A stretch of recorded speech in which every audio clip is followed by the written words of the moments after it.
Welcome back to another video. Today we're out at Photobattle London, the first one of 2024. So obviously, as usual, I'm gonna put the GoPro on, show a couple of shots, but also gonna talk about a few things that I did when I started photography that might help you guys out. So I think I actually forgot to say the theme for tonight's battle is negative space. Not something that I normally shoot, a bit different. So that's the whole point of photo battles anyway. It's always going to be something different that you're not normally shooting, or that you might not normally shoot. So yeah, we'll see how that comes out shooting negative space. So in true photo battle style, me and Jay ended up arriving late. So we ended up staying on the train and getting off at Cannon Street, where Jay wanted to get a picture over at Bank, and I was going to head over to Lloyd's building to try and get something for myself. With that, it gave plenty of opportunity to try and get something else on the way back to the finishing point.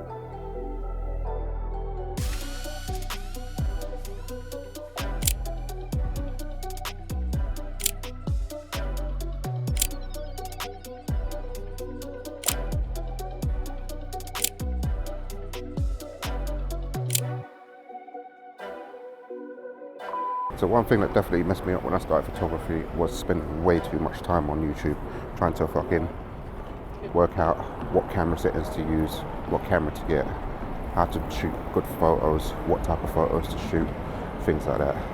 And all the time I was doing that was stopping me from actually going out and making photos, which actually held me back for at least 6 months. So the thing that I would say is, just starting out, don't spend too much time watching YouTube videos on how to do photography. Just get yourself out there and fucking learn on the job. That's what it's about. The more you're out there, the better you're going to be, the quicker you're going to get better. No, that's the hardest shot. That is so good. Go on, mate. That is so good. Get that single person in there. Yeah, that's sick.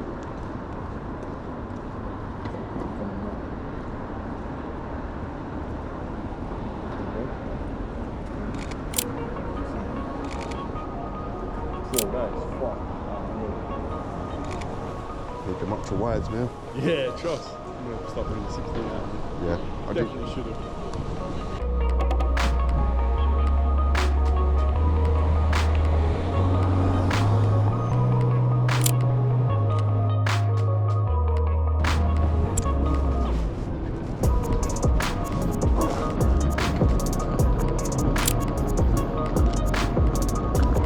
Okay, so I'm back with some of the mistakes I made when I first started out, and this one is not really a mistake, it's more of a mindset thing, but I'm going to put it down as a mistake, and that was thinking that every time I went out I was going to come back with absolute bangers, when the reality of that was I'd be lucky if I came back and had 5 to 10 photos that were actually decent. So after about a year or so of doing street photography, I did come to realise that it's okay to not come back with anything that's any good. People spend their whole lives trying to get that perfect image and may never get it, and at the end of the day, we're normally our own worst critics when it comes to this type of thing. So my thing to you is, when you do go out making street photography, just enjoy it and have fun with it, go out with people, and that's a lot better than trying to search for that banger that you might not even get. This is one of the shots that I'm looking to get today. Whether it counts as negative space is another story. Probably got one chance of getting it as well because security are very hot here. So we'll see.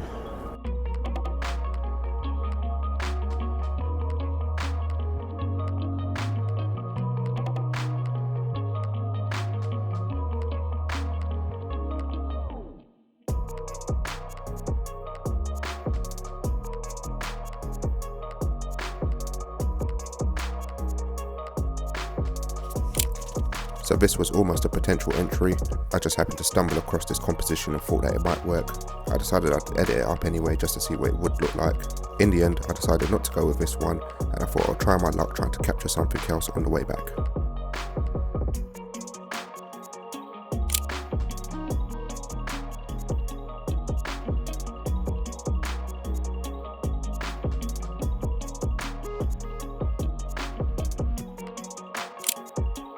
But getting back to the photo battle, I'm now in a position where I realised that the photo that I wanted to get wasn't going to work, so I had to try and find something else on the way. My second idea was to try and use this tunnel, and it was on the way back to where we was going, so it made perfect sense to go down there and try something. If you didn't know already, I've been using the 14 to 24mm wide angle lens, so this lens is just perfect to try and get a bit of negative space within an image, mostly because I can zoom all the way out and get a lot more in the image. So the idea was to wait for somebody to walk through the tunnel, hopefully that they'd be in the middle and that I would shoot from a high angle, which would give a bit more negative space within the image. As you can see, this is the image that I captured and the one that I was submitted for this month's photo battle.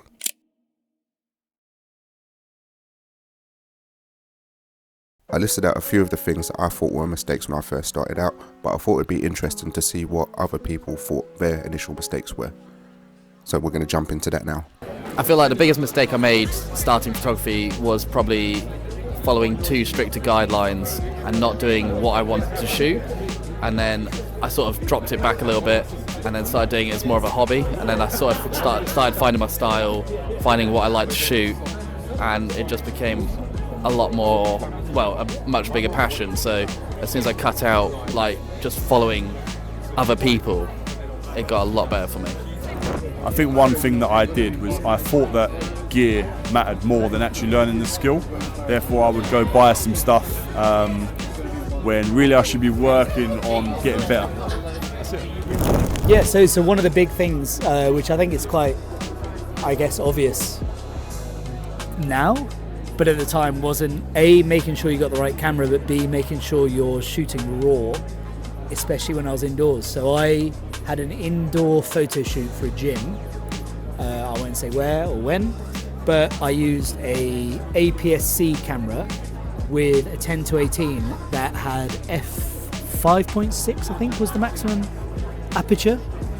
So not good lighting, not good obviously conditions, and I shot JPEG only by accident, no RAW. So then when I went to edit them, obviously every single photo was really grainy, and this was 8 years ago. So 8 years ago, and there wasn't denoise like there is now. I could go back and re-edit them. I could denoise now. Lightroom denoise. Yeah. I could, JPEG, yeah, exactly, yeah. But anyway, so I did those and I felt embarrassed sending them. It was one of those ones that like, I felt bad. After I'd edited it, I did the best I could. I spent hours and hours and hours, and I just realized immediately, next time I go and shoot, get the right lens that you need for the situation and make sure you shoot in RAW. So yeah, lens choice and shooting RAW is my key one. Comparing myself to other photographers early on. In the beginning, when you learn how to shoot, you learn how to use a camera, you learn the settings, different settings in different environments, ISO, shutter speed, etc. But what I did in the beginning is I would compare my photos and my editing style to other people, and it was disastrous. And then in my opinion, that affects the way you see your photos a lot, and it puts you off. And I think that is a terrible, terrible mistake that you do early on. Once you have your editing style, you know your camera very well, then I think it's okay comparing your photos to others people, but in the beginning, it's definitely a big mistake, and I've done it.